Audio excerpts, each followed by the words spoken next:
Sim, eu voltei depois de 2 anos falando que eu não voltaria aqui para o canal. Estou de volta e para marcar esse retorno, vou contar para vocês quais foram os 10 melhores livros que eu li nesses últimos 2 anos, né, desde setembro de 2022. Mas antes da gente entrar nesse assunto, acho que eu não posso simplesmente voltar, né, sem falar nada. Posso, né, mas enfim, queria só explicar um pouquinho para vocês, né, do que aconteceu nesse período. Bom, todo mundo, quer dizer, não sei se todo mundo, mas algumas pessoas devem lembrar que eu tava grávida, né, na reta final aqui do canal. E aí o meu bebê nasceu, o Julian, e nesse momento eu acabei, sei lá, entrando numa crise de identidade, que eu acho que é comum a muitas mães, né? Talvez todas passem por isso em algum nível. E pra mim foi uma coisa bem intensa, né? Eu tava passando por outras situações também, não só o nascimento dele, então foi um momento muito intenso pra mim. Eu tinha deixado alguns vídeos gravados, não era minha intenção deixar o canal, eu só queria uma pausa, né? Sei lá, uns 2 meses até eu me habituar à rotina nova, né, com o bebê e tudo mais. Mas eu não sei, eu cheguei a postar 2 ou 3 vídeos aqui, eu acho, desses que eu tinha gravado, mas eu simplesmente não me via mais nesses vídeos. Nem vou tentar explicar porque não tem como explicar. Eu não me via mais nesses conteúdos. Então eu decidi tirar um tempo, a princípio era um tempo, realmente umas férias, né, uma licença maternidade do canal, e eu nunca consegui voltar, nunca tentei, nunca senti que era o momento, que era algo que eu queria fazer. E assim, poderia ficar aqui horas falando sobre isso, mas não vou. Eu vou só focar no que eu acho que é mais importante da gente conversar aqui nesse retorno, né? O que realmente, um dos maiores motivos para eu não voltar pro canal é que eu sentia que eu teria que continuar com ele da forma que ele era, né? Não sei se vocês lembram, mas eu postava 2 vídeos por semana, que é uma coisa que demanda bastante tempo, porque eu gravo, eu faço roteiro, eu edito, eu posto, né? Eu não tenho ninguém para fazer tudo isso para mim, então sou tudo eu, é tudo eu, né, que faço. E com o bebê eu não conseguiria mais ter o tempo para fazer tudo isso. E gravar é sempre uma coisa que demanda, porque precisa de um silêncio, né, que é uma coisa que não está tendo agora porque tem uma obra no apartamento de baixo, mas enfim. E eu senti que eu não teria o tempo para fazer isso. Mas mais do que isso, eu não conseguiria e mais do que qualquer coisa eu não queria continuar lendo como eu lia antes e produzindo como eu produzia antes, né? Eu acho que algumas situações da nossa vida, e a maternidade é uma delas, faz com que a gente desacelere, né? Obriga a gente a desacelerar e nesse processo a gente acaba enxergando algumas outras coisas. E foi o que aconteceu comigo, né? Eu já vinha numa relação com a leitura muito complicada, vocês que acompanhavam os vídeos aqui no canal talvez lembrem, principalmente nos vídeos de leitura do mês, eu sempre falava isso, né? E eu só consegui redefinir a minha relação com a leitura depois que meu bebê nasceu, que foi uma ironia, né? Porque não era algo que eu esperava. Mas enfim, só para dizer que realmente eu vinha num processo, né, que já não estava legal. E o nascimento do meu filho só trouxe isso mais à tona. E por isso eu decidi parar e por isso eu decidi não voltar, né? Porque eu sentia que não ia valer a pena voltar para produzir, sei lá, menos, eu teria que ler muito mais para continuar produzindo. Enfim, aí foram esses 2 anos pensando essas coisas e de repente eu cheguei a uma conclusão óbvia, mas que também faz parte do processo, que é eu não preciso fazer como antes. Eu fiz isso no Instagram, né? Eu mudei de perfil, para quem não sabe. Continua sendo na Manita, mas é um perfil, entre aspas, novo, em que eu produzo muito menos, mas que, na minha opinião, eu produzo melhor, com mais qualidade, com mais sentimento, sabe? E é isso que eu quero trazer aqui pro YouTube também. Então, não vai ter um vídeo por semana, 2 vídeos por semana. Eu não vou ter uma periodicidade, claro que eu quero ter uma constância, né? Porque senão realmente não faz muito sentido eu anunciar uma volta. Mas eu não vou mais ter essa regra de estar sempre aqui, sabe? De postar 1 ou 2 vídeos por semana. Eu vou aparecer conforme eu tiver o que falar, conforme, né, a rotina for permitindo e etc. E a única coisa que eu peço para vocês que gostam, né, do canal, do meu conteúdo, é que vocês passem às vezes aqui no canal para ver se tem alguma coisa nova, porque eu sei que o YouTube também não entrega sempre, né? Inclusive quero aproveitar para agradecer todo mundo que nesses 2 anos me mandou mensagem ou me perguntou se eu voltaria para o canal, demonstrou, né, que sentia falta de alguma forma. Todos esses comentários sempre foram um incentivo muito grande, né, para que eu continuasse fazendo meu trabalho, mesmo que não fosse aqui no canal, e com certeza foram um incentivo enorme para que eu decidisse voltar. Então eu acho que o resumo é isso, e agora a gente pode falar sobre o que interessa, que são esses 10 livros, né, que eu mais gostei de ler nesses 2 anos. Então, pra gente não perder o costume, como era que eu fazia, no vídeo de hoje a gente vai falar sobre os 10 livros que eu mais gostei de ler nos últimos 2 anos. E continuando com os nossos rituais, né, eu continuo com o Clube na Manita, então se você quiser fazer parte, o link tá aqui na descrição do vídeo. Agora sim, a gente pode falar então sobre esses 10 livros que eu mais gostei. Eu mudei como leitora nesse período? Acho que não, pelo menos não muito. Vocês vão ver até pela minha lista que eu acho que eu continuo sendo mais ou menos a mesma leitora de antes. Então vamos lá. Começando com o meu 10º lugar, que é Contos de Horror da Mimi, do Junji Ito, que era um autor que eu queria muito conhecer, né? Ele é um autor japonês de histórias em quadrinhos de terror e eu tinha muita vontade de lê-lo, mas ainda não tinha tido a oportunidade. E aí eu fiz essa leitura, acho que no começo do ano passado. Eu li o Fragmentos do Horror, que também é dele, que também é muito bom, mas eu gostei mais de Contos de Horror da Mimi. E aqui a gente tem, o que eu acho bem legal é que a gente tem histórias que passeiam por vários subgêneros do terror, do gore ao sobrenatural. Então é uma boa ideia, né? Uma boa leitura, tanto para quem já gosta do gênero, quanto para quem quer conhecer, né? Porque daí você consegue conhecer vários subgêneros do terror e decidir se algum faz o seu estilo. Mas fica o aviso de que as histórias são realmente de terror, são realmente intensas. Então, se você já sabe que você não gosta desse tipo, né, de história, já passa longe. Outra coisa que eu acho legal é que o terror japonês, ele tem uma coisa assim que eu nem sei explicar, mas ele é bizarro, sabe? Ele tem um estilo muito específico, assim, muito característico, e o Junji Ito traz isso para as histórias dele também, o que eu amo. Então todas as histórias aqui são bizarras, né? Elas são doentias às vezes. Mas nós, né, amantes do terror, gostamos muito disso. E por fim, uma informação que é muito valiosa, que é a seguinte: todas as histórias desse livro aqui são adaptações, né, de histórias reais, né? Então, quando a gente lê sabendo que, de alguma forma, essas histórias realmente aconteceram, né? A gente fica com mais medo ainda. Eu gosto muito de terror de não ficção, né? Não chega a ser não ficção aqui, porque elas são adaptadas, mas eu gosto muito do terror de não ficção, porque mesmo que a gente fique pensando, ah, mas será? Será que aconteceu? Fica aquela coisinha ali atrás, né? De, olha, isso aqui foi uma história real, alguém passou por isso. Então, eu acho que dá essa informação, dá um gostinho especial para a leitura. No meu 9º lugar, nós temos aqui Annie Ernaux com Uma Mulher, para vocês verem que eu continuo sendo uma leitora que lê de tudo um pouco, né? Esse livro aqui, essa autora era uma autora que eu já queria conhecer, mas ainda não tinha tido a oportunidade. E aí a editora Fósforo me convidou, né, para lê-la e compartilhar a minha opinião. E eu comecei assim, então, com a obra da Annie Ernaux e foi simplesmente maravilhoso. Esse livro aqui conta a história da mãe da Annie Ernaux, né? Ela começou a escrever logo depois que a mãe faleceu, né? Então são memórias, mas não é uma autobiografia, não é exatamente uma ficção, uma não ficção, né?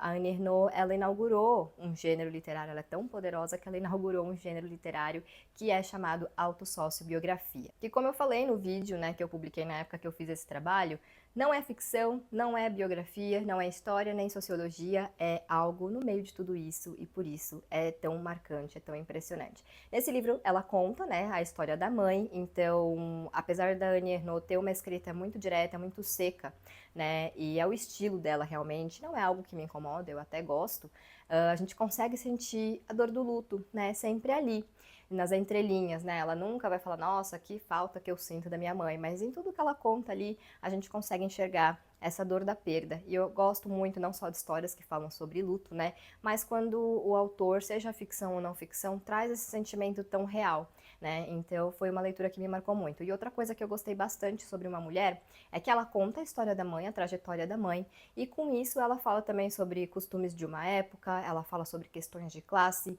e ela acaba pontuando também muitas diferenças entre as gerações, no caso ela e a mãe dela, né? Que são gerações próximas, seguidas uma da outra, mas que já trazem muitas diferenças, e isso fica evidente nesse livro. Livro curtinho, mas extremamente poderoso, eu fiz várias marcações, eu quero ler outras coisas da Annie Ernaux, e já fica aqui a minha recomendação para vocês. No 8º lugar, nós temos o meu vício atual, que são os livros de literatura de cura, né? Então a gente tem aqui Bem-vindos à Livraria Ryunandong, que foi um livro que a gente leu no clube, inclusive, e todo mundo amou. Né? Eu estou muito fã de literatura de cura, eu acho que são livros que eu sempre começo a ler pensando de novo, e de repente a história vai para um caminho e eu realmente fico, né, encantada, começo a trazer reflexões reais para minha vida e até algumas soluções, assim, né? Não soluções, mas insights que podem se tornar soluções. E esse livro me conquistou, eu li vários livros de literatura de cura nesses 2 anos, mas esse aqui se destacou porque ele fala muito sobre o trabalho, sobre a nossa relação com o trabalho. Aqui a gente conhece a Young-Ju, eu não sei falar exatamente o nome, ela tá muito frustrada com a vida dela, né, com a carreira dela e com a vida no geral, e ela decide então deixar tudo para trás e realizar um sonho antigo, que era abrir uma livraria. E quando ela abre essa livraria, ela conhece pessoas e através dessas relações ela começa a se conhecer melhor, não só se conhecer melhor, mas a se perceber melhor, né? Várias coisas que ela talvez tenha negligenciado ao longo desses anos em que ela passou se dedicando muito ao trabalho. Como eu falei, é um livro que fala muito sobre a nossa relação com a vida profissional, como a gente mede o nosso valor pelo nosso trabalho, por quanto a gente ganha, pelo que a gente conquistou, pelo que a gente faz, enfim. Claro que o trabalho é parte importante da nossa vida, tanto quanto realização, como em termos financeiros, né? Mas talvez não, eu tenho certeza que a gente deturpou muito essa relação, né? Hoje é tudo sobre o trabalho. Uma coisa que eu penso muito é que muitas vezes a gente ganha o dinheiro para suprir necessidades, não só necessidades básicas, mas também problemas que a gente vai acarretando por conta do trabalho, né? Então a gente muitas vezes tem que investir um dinheiro numa terapia ou em remédios, enfim, coisas para cuidar da nossa saúde mental, que muitas vezes é prejudicada justamente pela sobrecarga da vida profissional. Então, eu acho que esse livro traz muito isso. Eu acho que ele também tem uma questão que a gente pode pontuar, que todos os personagens aqui, inclusive a protagonista, partem de uma situação financeira que é diferente da maioria das pessoas, né? Pelo menos aqui no Brasil, a autora é sul-coreana. Então, eu acho que tem essa discussão, mas de qualquer forma, eu acho que é uma história que não traz soluções, né? Como eu falei quando eu comecei a falar desse livro, não traz soluções, mas traz reflexões, traz bons insights que podem futuramente se tornar soluções para os nossos problemas, né? E ele também não vende a ideia de que a gente vai conseguir sair desse sistema que a gente vive, né? Esse sistema capitalista que prioriza o dinheiro a qualquer custo, mas que talvez a gente consiga driblá-lo de alguma forma para encontrar propósito naquilo que a gente faz ou para encontrar algo que a gente consiga fazer com propósito, né? Então eu acho que a grande sacada de Bem-vindos à Livraria Ryunandong é essa. E é um livro que eu recomendo para todo mundo, porque eu acho que infelizmente todo mundo vai se identificar com os questionamentos que esse livro traz. Pelo menos no nosso debate do clube foi assim, né? Ali a gente tem diversos tipos de profissionais que trabalham com diversas coisas em diversos formatos e todo mundo, eu acho, se identificou em algum ponto ou já passou por essa situação de alguma forma. Então, é um livro que eu realmente acho que todo mundo pode se identificar e tirar bons aprendizados, né? Boas reflexões. Em sétimo lugar, nós temos As Pequenas Chances, que é um livro nacional, da Natália Timmerman. Esse livro aqui, ele é uma não ficção, aliás, ele é uma ficção que flerta muito com a realidade, né? Porque aqui a autora conta a história da Natália, que perdeu o pai depois de um diagnóstico de câncer, né? Exatamente como aconteceu com ela. E foi um livro que me chamou, assim, eu sempre quis ler algo da Natália Timmerman. E aí eu tava na livraria e eu peguei esse livro, eu fui ler a sinopse e aí vi, né, que qual era a história e me identifiquei, porque eu acho que eu não contei aqui no canal, né, mas meu pai faleceu no ano passado, depois de um diagnóstico de câncer, então eu falei, bom, eu preciso fazer essa leitura, e eu realmente precisava fazer essa leitura, foi uma experiência dolorosa, né, mas maravilhosa. A primeira parte do livro, embora ela fale muito sobre o luto, a perda em si e coisas que eu passei, que qualquer pessoa, né, que perde alguém que ama passa, eu não me conectei. Eu falei, ai meu Deus, será que eu não vou gostar desse livro? Aí na segunda parte, realmente me pegou, assim, foram muitas coisas que eu me identifiquei, tanto de ordem prática, né, de coisas que a gente passou com o meu pai quando ele já estava nos cuidados paliativos, e são coisas que ela relata aqui também, que são coisas que eu acho que toda pessoa que acompanha alguém que está em cuidados paliativos passa, né, então foi foi doloroso, mas foi aquela coisa que acolhe a nossa dor também, né? E a terceira parte, que é uma viagem literal, né? Tipo, ela vai pra agora eu não lembro onde, mas enfim, ela vai viajar.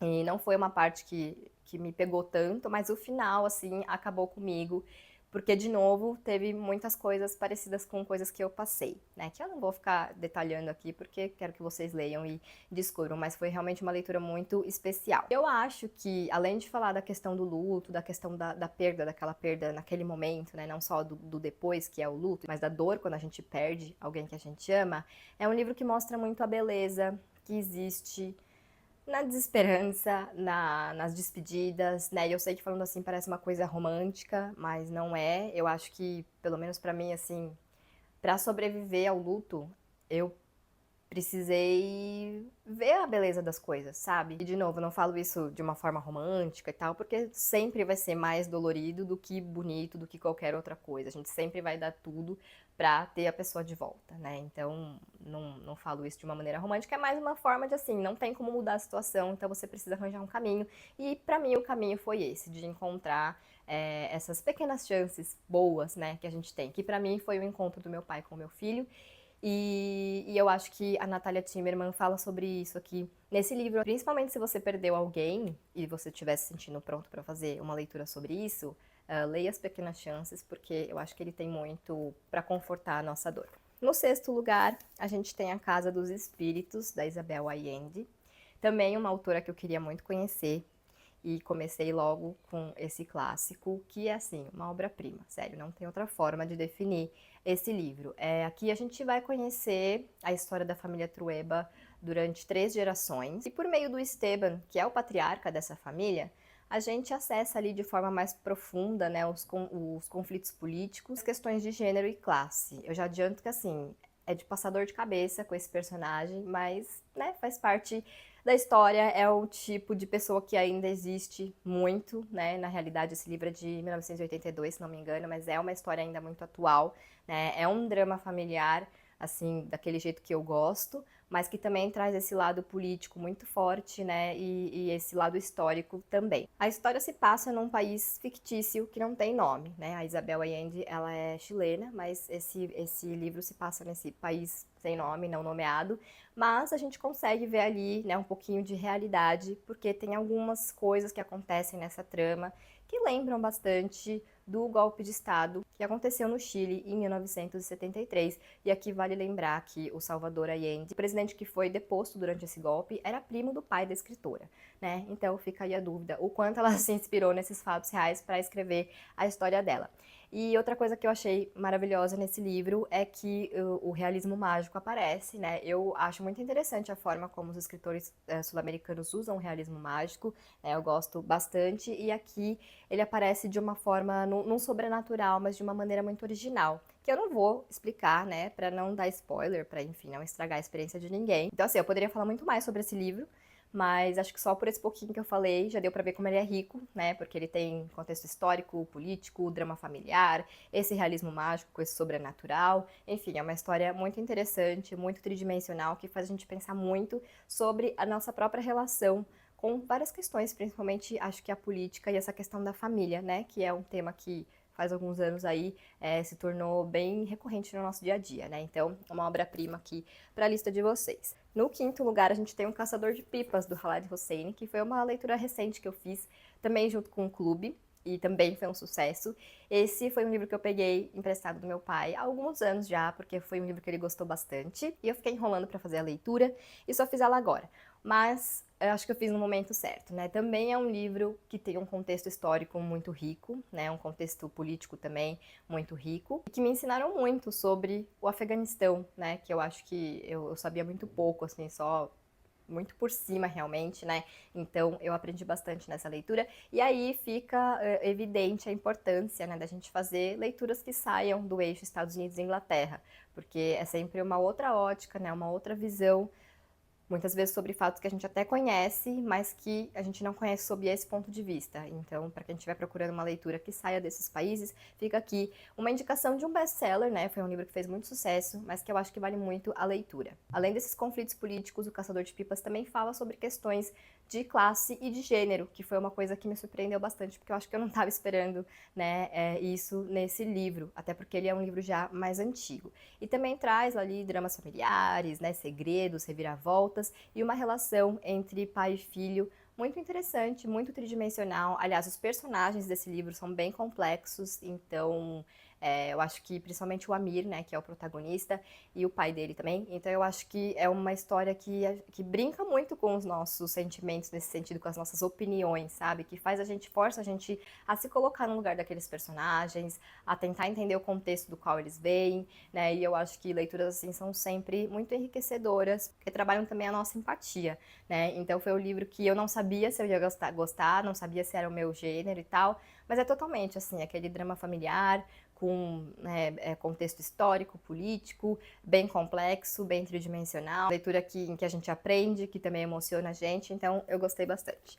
No quarto lugar, a gente tem Amanhã, Amanhã e Ainda Outro Amanhã, que era um livro que eu achei que seria uma leitura leve, assim, né, meio despretensiosa, e acabou sendo bem intensa de alguma forma, né. Ele conta a história do Samson Mazer e da Sadie Green, e a gente acompanha esses dois personagens, né, a amizade deles durante, sei lá, mais de 30 anos. E eu acho que esse livro tem muitos acertos, um deles sendo a mistura de referências da cultura pop, principalmente dos anos 90, né, porque a história começa nessa década, então para quem cresceu nos anos 90, como eu, vai reconhecer, né, muita coisa, vai se identificar com muita coisa, e eu acho que essas referências da cultura pop dos anos 90, embora a história vá avançando, né, ao longo dos anos, são essas referências que são a base dessa trama.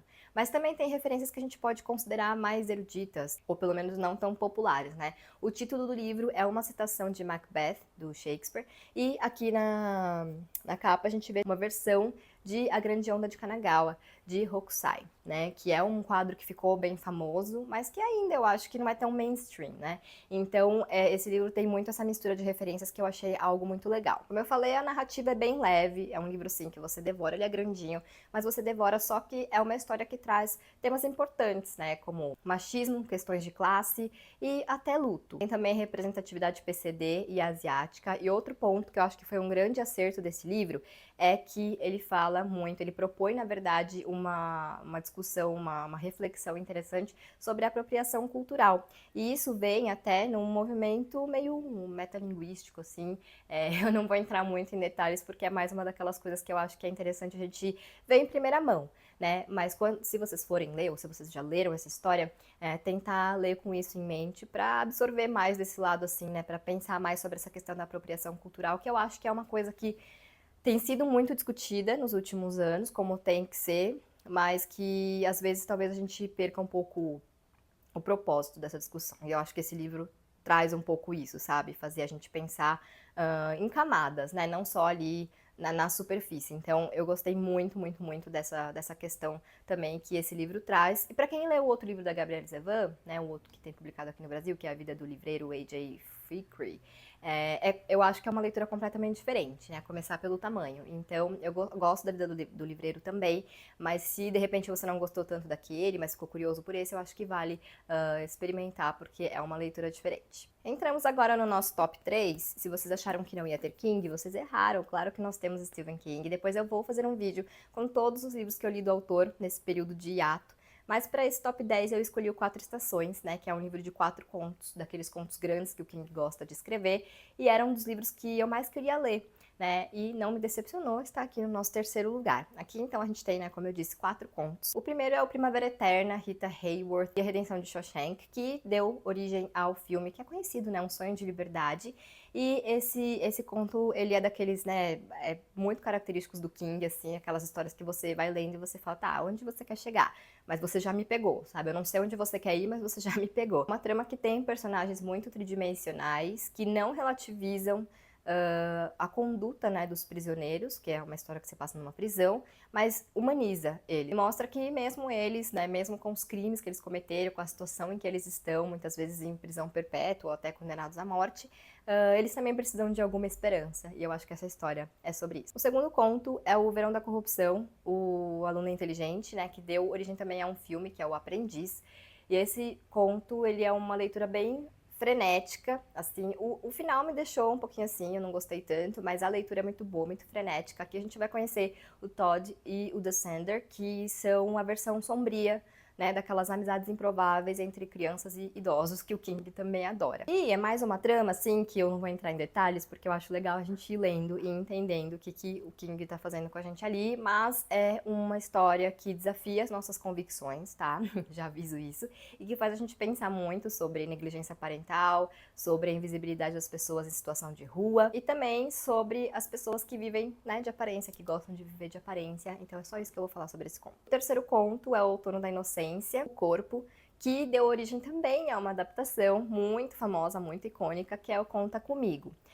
Aqui a gente acompanha 4 amigos que decidem sair numa aventura para procurar um corpo de um garoto morto. E o que era para ser só uma brincadeira ali, né, realmente uma aventura de crianças, acaba se tornando a travessia dessas crianças para a vida adulta, né? Eu já falei isso num vídeo e vou repetir. Eu gosto muito desse conceito de outono da inocência, né, porque mostra essa ideia de que a inocência vai, né, caindo assim como as folhas de outono.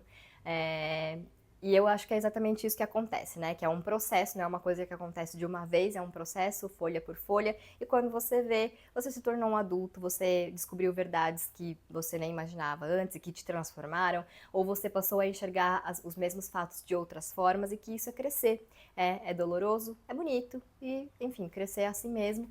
E eu acho que esse conto, do jeito do King, fala sobre isso e foi o meu preferido do livro, como eu achei que seria. E por fim nós temos Inverno no Clube, o método respiratório, que é o único que não foi adaptado e quem leu esse conto vai entender por quê.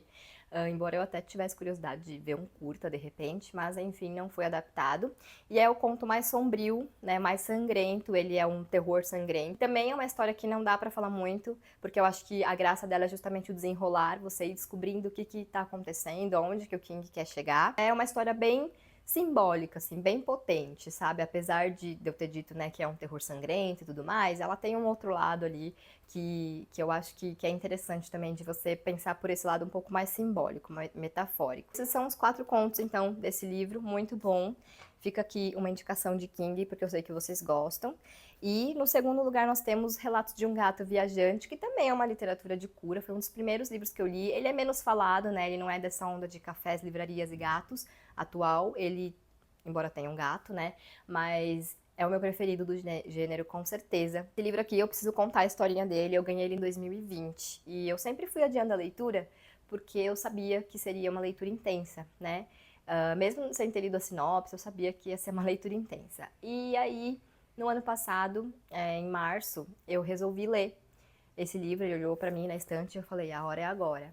E eu terminei ele, assim, alguns dias antes do meu pai morrer, e era exatamente o livro que eu precisava, né? Eu acredito muito que alguns livros encontram a gente na hora certa, e esse, com certeza, assim, foi um dos livros da minha vida que mais me encontraram no momento que eu precisava. É um livro lindo, que, enfim, não vou falar muito também porque eu não quero estragar, mas quem leu vai entender por que foi um livro tão importante pra mim naquele momento que eu precisava, né? Então aqui a gente acompanha o Nana, que é um gato, viajando pelo Japão com o Satoru, que é seu dono, ou seu tutor.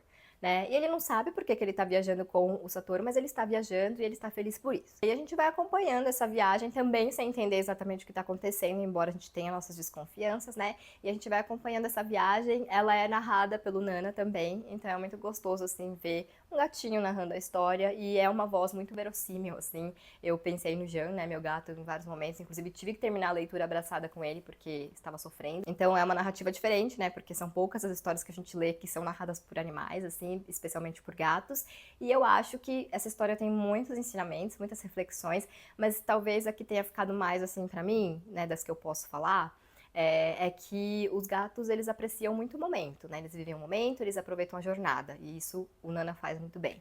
E nós humanos, somos muito apegados ao fim, né? A gente quer muito usar os meios para chegar ao fim, a gente não se preocupa muito com o caminho, e talvez a gente deva olhar um pouco mais para isso. Então, eu não falei muito sobre esse livro, mas ele tá no meu top 2, né, nesses últimos 2 anos, então façam essa leitura porque é maravilhosa, especialmente se vocês gostam de gatos. E no primeiro lugar, tá o Somos Todos Adultos Aqui, da Emma Straub. Esse era um livro também que eu queria muito ler já há alguns anos, e aí no ano passado, acho que foi em outubro, eu peguei ele pra ler, e assim, esse livro acabou comigo da melhor forma possível, né? Aqui a gente conhece a Astrid Strick e os 3 filhos dela. É um daqueles livros que eu gosto muito, mas que eu sei que tem gente que não gosta, em que nada acontece, só a vida, né? Só, apenas.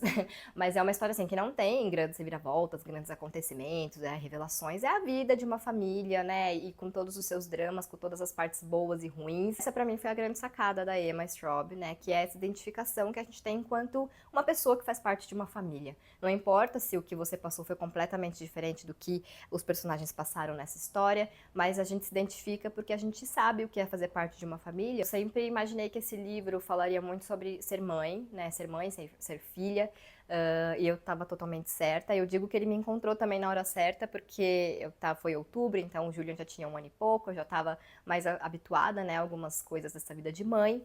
Então foi um livro que me tocou muito nesse aspecto, mas eu também li como filha, como irmã, como, sabe, tia.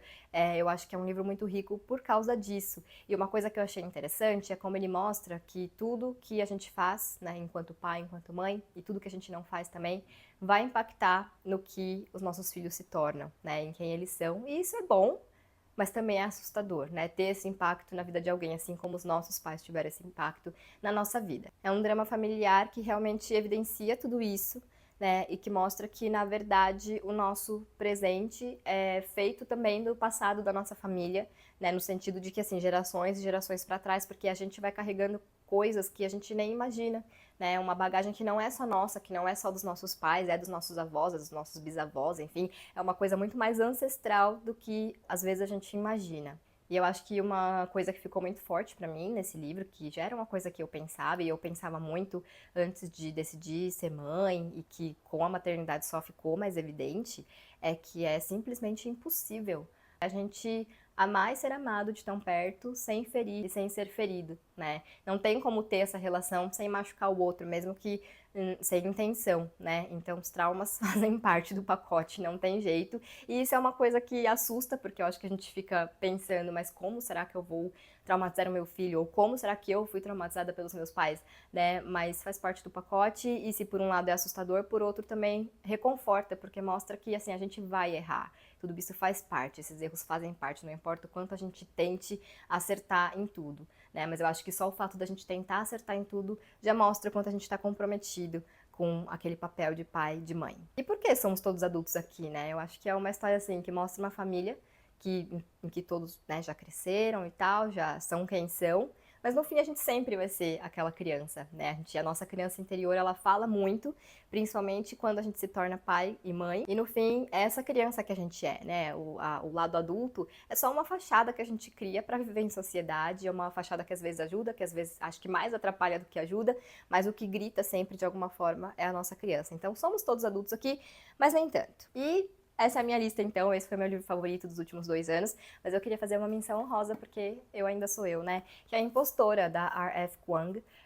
Esse livro aqui, ele poderia estar no meu top 10, mas eu preferi colocar esses que eu mostrei. Só que eu acho que ele é um livro muito interessante, né? Talvez como leitura em si, assim, em termos de experiência, ele fique abaixo desses que eu mostrei. Mas ele traz reflexões muito interessantes também sobre o mercado editorial, sobre o nosso papel, né? O nosso impacto enquanto leitores, enquanto criadores de conteúdo, enquanto leitores que não são criadores, mas que estão deixando a opinião ali na internet, enfim, o nosso comportamento, né, nesse mundo de redes sociais e tudo mais. Tem muitas questões de raça também, que eu acho que é o ponto, né? Bom, só ver a capa, né? O título do livro em inglês é Yellow Face, então tem muitas questões de raça também. E é um livro muito rico e tem uma pegada assim meio de thriller e tal. Então é uma leitura interessante de se fazer. Aquele tipo de leitura que você pode fazer tanto como entretenimento, né? De uma forma mais leve, ou se você quiser fazer uma leitura mais aprofundada, realmente parando ali para pescar essas reflexões, essas discussões que a autora propõe e trazer para sua vida, para sua experiência, né? O que você vê aí desse mercado editorial,